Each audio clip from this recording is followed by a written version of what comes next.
Permítame, y que le permito o le pido que haga de traductor, en estas imágenes, que son unas imágenes que le han traído a colación porque era un cordón de voluntarios para la salida de la comitiva judicial, he oído cómo la gente cantaba en viva voz una canción de La Trinca, que para aquellos que no lo sepan, que es Passi bé y moltes gràcies. Que, en realidad, esta canción, ¿qué significa Passi bé, moltes gràcies? Y dedicado, supongo, ¿a quién? Bueno, esa es una canción de los años 70, inicios de los 80, de un grupo que era La Trinca,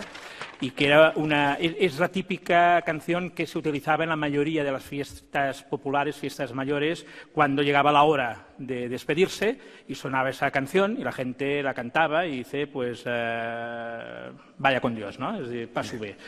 Y en una entrada y registro que se produjo, no sé si fue el 7 o el 8 de septiembre, en una imprenta y en una revista en la localidad de Valls, hubo una reacción espontánea de los vecinos que fueron a protestar por esa intervención de la Guardia Civil, que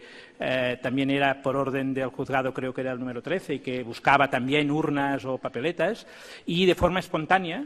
la gente que fue, que eran un par de centenares de personas, cuando la Guardia Civil se fue sin ningún inconveniente después de hacer el registro, empezó a cantar esa canción de despedida, ¿no? Y eso se convirtió en un efecto viral y durante todos esos días era una canción